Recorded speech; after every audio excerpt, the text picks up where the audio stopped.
Il est membre du collectif Terre de Bure, qui est né en août 2015 à l'issue d'une réunion publique à Bonnay, c'est dans la Meuse. Il sera évidemment question du projet d'enfouissement des déchets nucléaires de Bure. On est toujours en Meuse, contre lequel ce collectif organise les 16 et 17 avril 2016 le printemps des luttes paysannes. Durablement Vôtre, en partenariat avec Oikos Communication, activateur de développement durable. Michel, bonjour. Bonjour. Alors pas de nom de famille aujourd'hui, pas de patronyme, on comprendra aisément au cours de l'émission pourquoi, et je pense que ce n'est pas une précaution de coquetterie. Voilà, c'est pas pour rire. Michel, le 17 avril, ce n'est pas une date anodine. Non, le 17 avril, c'est la journée internationale des luttes paysannes partout dans le monde. Alors, les luttes paysannes, c'est quoi ? Et alors, j'ai découvert avec vous, en préparation de cette émission, Michel, que la Via Campesina, qui est un mouvement international précisément de lutte paysanne, regroupe plus de 200 millions de membres. Oui, alors le 17 avril, c'est une journée qui est proposée par ce mouvement paysan international qui a été créé en 1994, donc il y a 20 ans, ce qui est assez récent dans le mouvement paysan. Et c'est la première fois dans l'histoire de l'agriculture et des mouvements sociaux que... Voire de l'humanité. De l'humanité. que des petits paysans, des pêcheurs, des femmes rurales s'organisent à l'échelon international pour revendiquer en fait d'être ce qu'ils sont et de pouvoir... Ils disent on est paysans, on veut rester paysans, on est des communautés rurales, on veut rester des communautés rurales et on veut pouvoir vivre dignement de notre métier. C'est un discours qui s'oppose bien sûr au discours corporatiste de l'agriculture productiviste et qui demanderait d'avoir toujours accès à plus de marchés et plus de moyens de production. En fait, on oppose souvent les paysans. On le retrouve par exemple dans l'acronyme AMAP, Association pour le maintien d'une agriculture paysanne. On oppose aujourd'hui les paysans avec quoi ? Les agriculteurs, les agrochimistes, les agrimanagers. On pourrait... Dans paysan, il y a le terme pays. Donc le paysan, c'est celui qui est attaché au pays, qui vit au pays, qui cultive le pays, qui nourrit le pays. Avec le terme agriculteur, on retrouve un petit peu cette dimension-là qui disparaît et qui disparaît totalement avec l'exploitation agricole ou l'agro-manager qui, à travers même les mots choisis, en fait, s'intègre beaucoup plus dans une industrie en fait productive. Oui, on parle d'ailleurs d'agroalimentaire, d'industrie agroalimentaire, par exemple, c'est pas un hasard. Voilà, c'est pas un hasard. Et le 17 avril, donc c'est bien la journée internationale des luttes paysannes. C'est une journée qui est assez récente et qui est née aussi d'une occupation de terre en fait du mouvement du MST, c'est le mouvement des paysans sans terre au Brésil, qui ont une pratique en fait d'occupation de terre en famille. Il reste plusieurs années pour demander l'accès à la terre et pouvoir vivre dignement. Un squat, quoi. Un squat, si on veut. Et ils ont fait en 96, voilà, il y a eu une forte répression en fait du gouvernement brésilien. Il y a une vingtaine de morts, et c'est pour commémorer, en souvenir de cette date et commémorer toutes les luttes paysannes dans le monde que cette journée a été proposée. Et donc on s'inscrit complètement dans ce calendrier. Et donc vous en profitez d'une certaine façon pour, on le verra, proposer des actions, et notamment un semi-radieux et non pas des champs irradiés à Bure. Bure, Michel, c'est évidemment le laboratoire aujourd'hui, ce qu'on appelle, en tout cas officiellement, ou qu'on essaie de nous faire passer pour un laboratoire d'expérimentation, qui est en fait un projet tout simplement de poubelle nucléaire à l'échelle internationale. Oui, alors pour l'instant, à Bure, pour l'instant, à Bure, il y a un laboratoire. Il y a seulement un laboratoire qui est implanté depuis une quinzaine d'années. Alors quand on dit un laboratoire à Bure, Michel, c'est pas 2-3 bureaux. Alors voilà, un laboratoire à Bure, c'est pas 2-3 bureaux. La zone du laboratoire, c'est 7 hectares. Il y a une écothèque, il y a un centre technique, il y a un hôtel-restaurant et il y a des puits. Donc c'est un laboratoire qui est à 500 mètres sous terre, qui a été présenté d'abord uniquement pour des études de faisabilité d'enfouissement des déchets nucléaires. Il devait y en avoir plusieurs en France. Finalement, il n'y a eu qu'un seul à Bure, dans un coin où ils sont venus parce qu'il y avait on est sur des territoires avec 5 habitants au kilomètre carré, une population. En fait, il n'y a pas que la configuration géologique, il y a aussi la configuration, on pourrait dire, sociologique. Quoi. Alors, dans les 3 laboratoires qui étaient prévus à l'origine, il y avait effectivement, c'était présenté comme un test dans le granit, un test dans des argiles, enfin voilà, des tests géologiques profonds. En fait, dans le Gard, il y a eu une grosse révolte des viticulteurs gardois qui avaient peur pour leur vin, et les viticulteurs gardois, ils sont denses et organisés, et donc l'État a vite fait demi-tour. C'est très juste ce que vous dites, c'est d'abord un laboratoire d'acceptabilité sociale, en fait. Alors aujourd'hui, où en est-on? Parce que j'imagine que ça fait partie là aussi de la stratégie de l'ANDRA, l'Agence nationale pour les déchets radioactifs, qui a en fait sur les bras tout l'uranium dont on ne sait pas quoi faire, hein, parce que le nucléaire c'est quand même d'abord ça. C'est pas toute preuve de l'électricité, encore faut-il savoir ce qu'on fait des déchets, et là pour l'instant on n'a pas de réponse. Aujourd'hui, Michel, rien n'est autorisé pour l'instant, à part ce laboratoire, mais on en est toujours à des expérimentations et à des tentatives d'imposer aujourd'hui le démarrage de cet espace de stockage d'un point de vue légal. Alors on est sur une phase importante parce qu'il n'y a qu'un laboratoire. C'est-à-dire qu'il n'y a pas de déchets. Les bruits courent dans les campagnes. Il faut dire que voilà, ça fait plus de 20 ans que l'ANDRA est présente sur le territoire, et donc les gens s'habituent à cette présence-là, à entendre parler des déchets nucléaires. Donc certains pensent qu'il y a déjà des déchets nucléaires. C'est ça la notion d'acceptabilité sociale aussi. C'est aussi ça. C'est plein de choses, c'est aussi ça. Donc actuellement, il n'y a pas du tout de déchets nucléaires, et il n'y a même pas le projet qui s'appelle CIGEO pour le Centre industriel de stockage géologique profond, n'a même pas d'existence légale, n'a pas de budget, il n'y a rien qui est défini. Là aussi, la marque préfigure un peu déjà la structure, histoire, j'imagine, de préparer les esprits. C'est un peu ça l'idée. Voilà, donc on en parle. Les esprits sont préparés de manière très concrète, et puis ça va nous mener à l'action et aux rencontres de samedi de ce week-end. C'est qu'il y a des travaux de surface préparatoires qui ont lieu sur 300 hectares, c'est-à-dire sur l'emprise minimale qu'aurait en fait ce centre de stockage. On parle bien de 300 hectares s'il y a lieu. Donc c'est-à-dire des travaux préparatoires, c'est-à-dire des terres où il y a eu des recherches archéologiques, donc des terres qui ont été rachetées progressivement. Normal à tout équipement. Voilà. Donc il y a des tracés de route qui sont en train de se faire. Les terres ont été retirées à l'usage des agriculteurs avec des fouilles archéologiques. Il faut notifier aussi que les archéologues lorrains ont refusé de faire ces travaux. Les collègues champardonnais n'ont pas eu ce courage ou cette volonté-là. C'est des petites choses pour dire qu'en fait il y a une avancée qui se fait en sourdine, qui met les gens devant le fait accompli, qui est toujours qui est derrière toujours de la conflictualité. Mais on n'en parle pas beaucoup, on ne la sait pas beaucoup.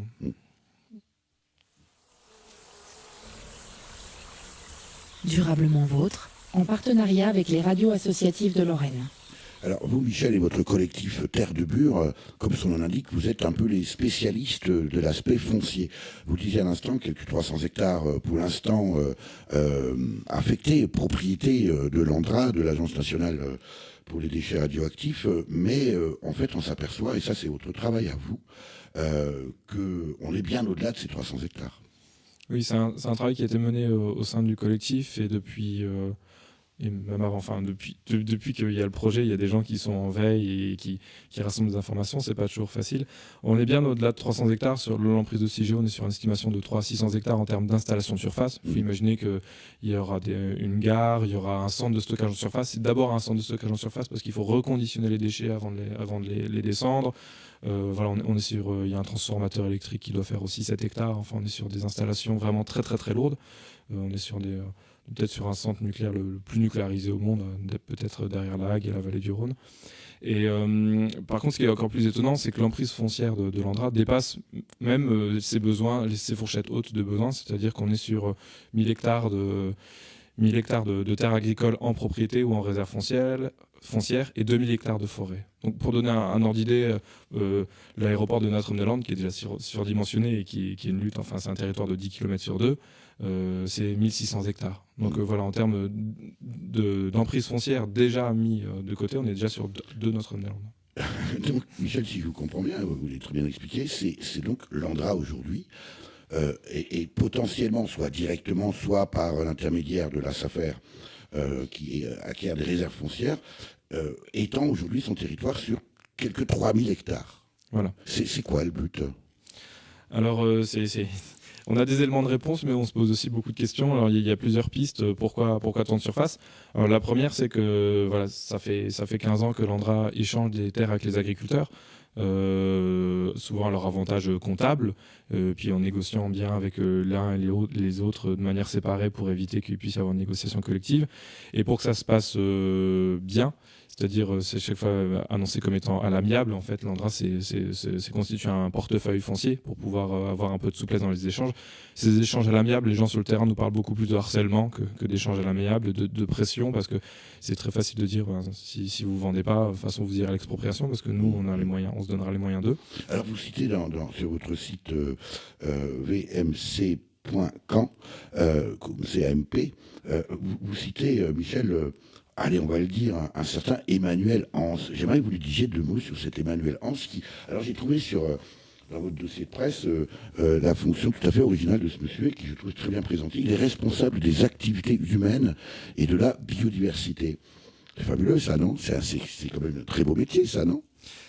Je ne sais pas si c'est un très beau métier, mais il fait plutôt du bon boulot. C'est-à-dire que... C'est une ironie, bien sûr. C'est une ironie. C'est quelqu'un qui est le négociateur foncier du territoire, donc il sillonne le territoire en 4x4, va voir les uns et les autres pour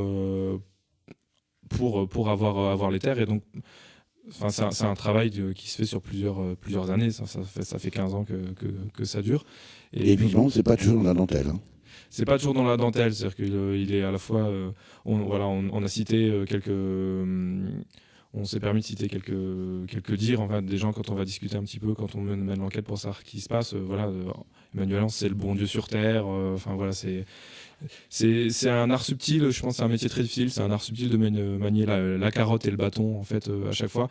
Alors ça a des conséquences assez néfastes. C'est-à-dire que ce qui se passe quand on va voir les gens, c'est qu'il y a des colères qui sont pas bien exprimées, qui sont diffuses, et donc les gens ils sont en colère contre leurs voisins qui auraient mieux vendu qu'eux, et en colère contre eux-mêmes parce qu'au final tout le monde a vendu.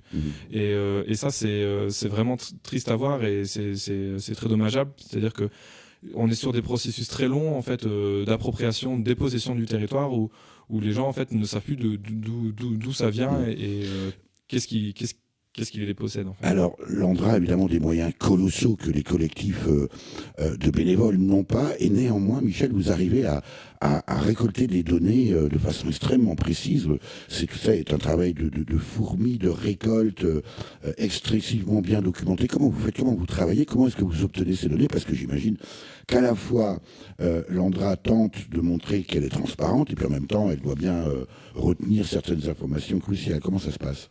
C'est exactement ça. Donc vu qu'il y a eu, il faut rappeler que l'Andra a été créé en 78 ou 79 justement pour la gestion des déchets radioactifs, et que déjà dans les plans c'était d'enfuir les déchets. Donc ils ont été un peu partout en France en disant on va enfuir les déchets chez vous, on va faire des études, et ils se sont fait littéralement mettre dehors. Les locaux ont été goudronnés, les gens n'arrivaient pas à mettre le pied sur les terrains, les gens venaient avec les tracteurs ça a été parfois assez violent.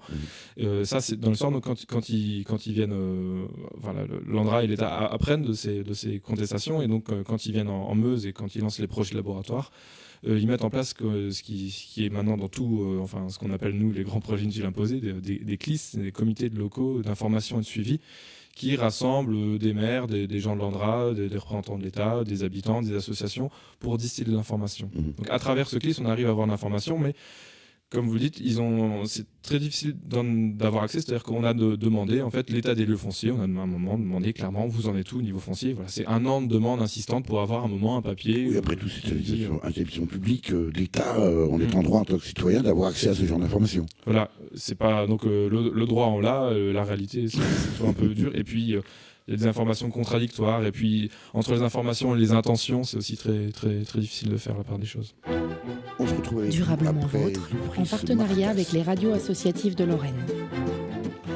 Nous sommes toujours avec Michel, membre du collectif Terre de Bure, qui nous invite au printemps des luttes paysannes. C'est à Bure, en Meuse, évidemment sur le site du laboratoire d'enfouissement des déchets nucléaires, ça aura lieu le 16 et 17 avril 2016. Michel appelle donc lancé pour ce printemps des luttes paysannes. Nous disions au début de l'émission, c'est pas un hasard puisque le 17 avril c'est la journée mondiale des luttes paysannes, donc y compris à Bure.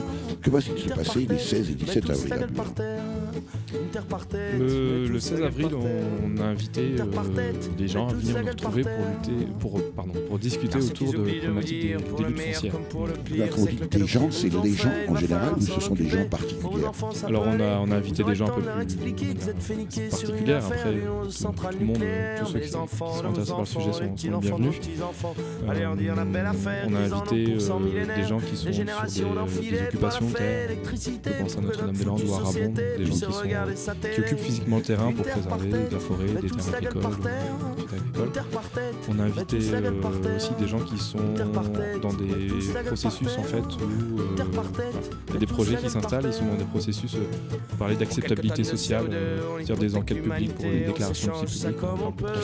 J'imagine là, Michel, que l'objectif c'est aussi de confronter, peut-être d'échanger sur des pratiques de risque juridique parce que c'est quand même assez compliqué tout ça. J'imagine qu'il faut avoir aujourd'hui de vraies compétences dans le domaine, par exemple, du juridique. Oui, il y a un travail juridique qui est fait par les associations de coordination du aussi qui est très important. On a besoin de retour d'expérience. Ce qu'on voit en petit à Bure, c'est ce qui se passe à l'échelle nationale, c'est qu'en fait les processus sont les mêmes et qu'on peut tomber dans les mêmes pièges à différents endroits si on n'apprend pas collectivement en fait de quoi on fait face, quels sont les dispositifs d'acceptabilité sociale et de dépossession.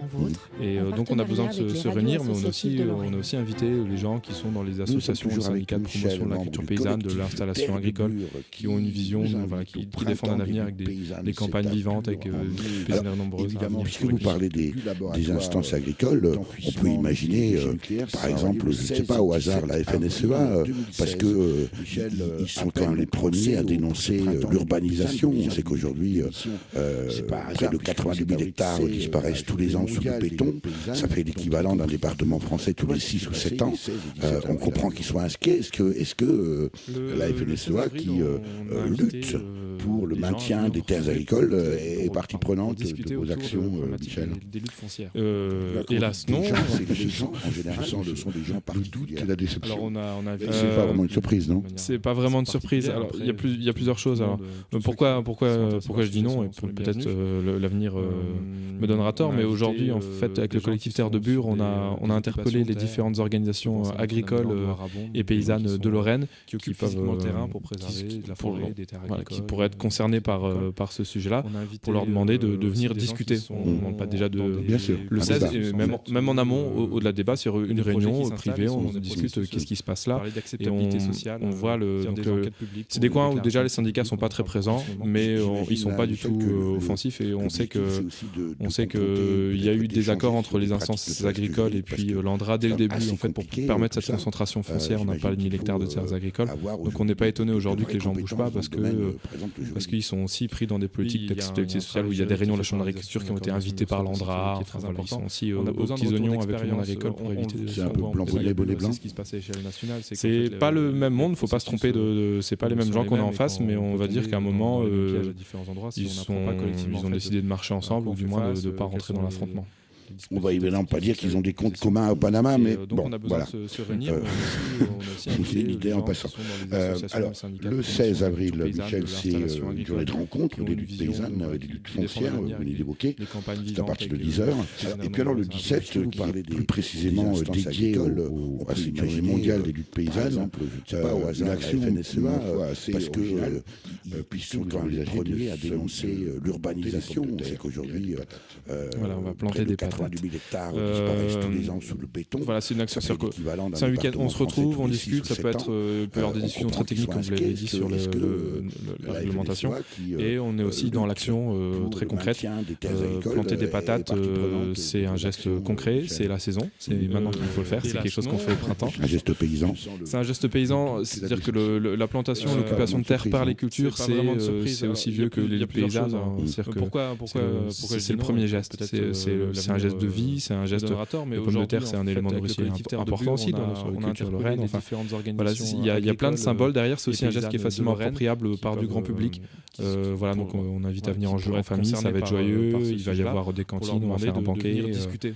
On espère que la météo sera avec nous. Et alors, il faut quand même préciser, Michel, que cette plantation aura lieu sur les terres de l'Andra. Alors, vous n'avez pas planté 2000 hectares de patates, j'imagine. Déjà, les syndicats non, sont on pas ne très peut pas présents, planter 2000 hectares de patates, on n'en a pas les moyens.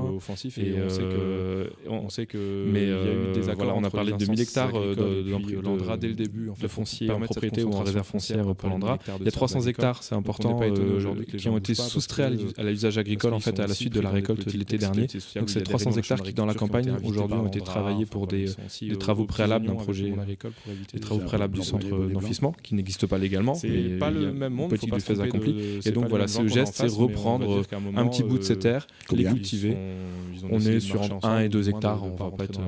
Comment est-ce que l'Andra aujourd'hui, Michel, réagit face à ce genre d'action, parce que là, c'est quand même s'inscrire dans une stratégie mondiale des paysannes. Comment est-ce que l'Andra réagit face à ce type de démarche? Alors, on en a fait un premier semis au mois de le 15 novembre. C'était les semis radieux où on a semé à peu près 2 hectares de céréales. On a planté des massifs de forêt. On a planté beaucoup d'arbres devant les grilles de l'espace du centre technologique. Voilà, on a été observés, filmés par la police qui fait son travail. Ils sont venus nous voir aussi un petit peu en amont. On s'est expliqué sur ce qu'on allait faire. Et voilà, ils nous observent, ils ont laissé ça quelques temps, puis après ils ont passé la pelleteuse dessus. Il faut dire que l'Andra pour l'instant nous observe et nous digère un petit peu dans son histoire. On est un peu la caution démocratique. Voilà, il y a des gens qui râlent, ils font quelques actions. Quand on assiste aux portes ouvertes de l'Andra, dans les dernières salles, l'insertion territoriale, voilà, vous pouvez voir des images des gens avec des drapeaux Burstop qui sont là pour aller. Donc ils sont en phase. D'une certaine façon, c'est une manière pour eux de montrer qu'ils respectent nos démocratiques. C'est un peu ça l'idée, c'est quelque part de. Alors, c'est peut-être pas très sympa ce que je veux dire, mais c'est un peu une façon de nous instrumentaliser, de servir un peu d'alibi démocratique. J'espère que la météo sera avec nous. Ils manipulent les images, ils ne nous instrumentalisent pas nous en tant que corps collectif vivant et politique, parce qu'on est totalement libre de ce qu'on fait. Par contre, voilà, c'est-à-dire que c'est une façon de montrer que, alors qu'on essaie d'implanter un rapport de force, montrer qu'il y a des conflictualités, des gens qui se font écraser, qu'il y a des dépossessions, des choses très graves en fait qui se passent quand on parle avec les gens. Eux, voilà, réduire ça en fait à quelques manifestations parce que le problème fait débat de société, et de se redonner une posture d'expert en disant nous sommes à l'écoute, nous sommes des experts, nous allons trouver les situations qui n'existent pas légalement.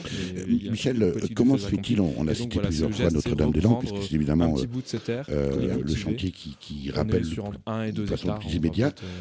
En même temps, comment se fait-il que évidemment Bure réagit pas vraiment parler, y compris sur le plan national, parce que là, ce qu'on vient de discuter, c'est un élément qui explique pourquoi on n'entend pas parler. Stratégie mondiale.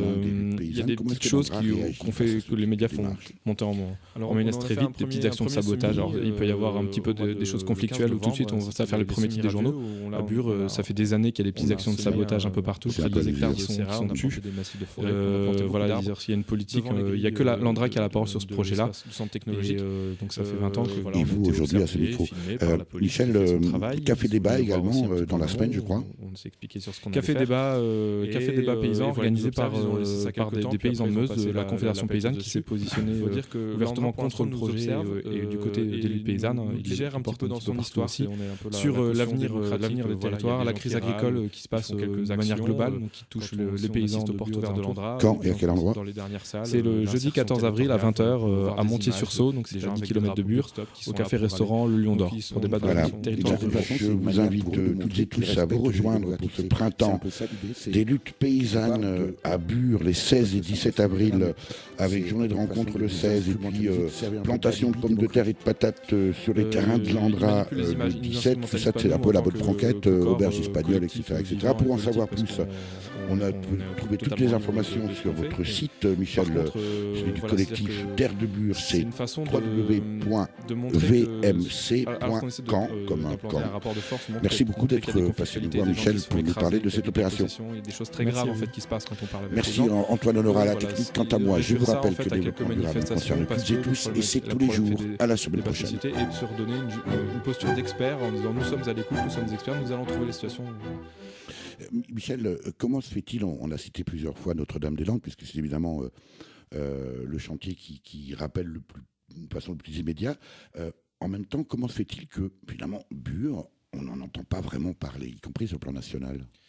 Ce qu'on vient de discuter, c'est un élément qui explique pourquoi on n'entend pas parler. Il y a des petites choses qu'on fait, que les médias font monter en mayonnaise très vite, des petites actions de sabotage. Alors, il peut y avoir un petit peu des choses conflictuelles où tout de suite on va faire les premiers titres des journaux. À Bure, ça fait des années qu'il y a des petites actions de sabotage un peu partout qui sont tues. Voilà, il y a une politique. Il n'y a que l'Andra qui a la parole sur ce projet-là. Et donc ça fait 20 ans que... Et vous, aujourd'hui, à ce micro. Michel, Café Débat également, dans la semaine, je crois.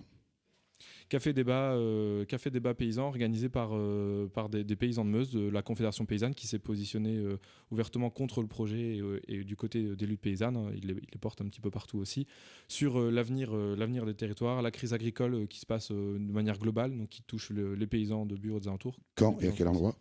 C'est le jeudi 14 avril à 20h à Montier-sur-Saulx, donc c'est à 10 km de Bure, au café-restaurant Le Lion d'Or, pour débattre de territoires ruraux. Je vous invite toutes et tous à vous rejoindre pour ce printemps des luttes paysannes à Bure les 16 et 17 avril, avec journée de rencontre le 16 et puis plantation de pommes de terre et de patates sur les terrains de Landra le 17. Tout ça, c'est un peu la bonne franquette, auberge espagnole, etc., etc. Pour en savoir plus, on a trouvé toutes les informations sur votre site, Michel, celui du collectif Terre de Bure, c'est www.vmc.camp, comme un camp. Merci beaucoup d'être passé nous voir, Michel, pour nous parler de cette opération. Merci à vous. Merci Antoine Honora à la technique. Quant à moi, je vous rappelle que le développement durable nous concerne toutes et tous, et c'est tous les jours. À la semaine prochaine.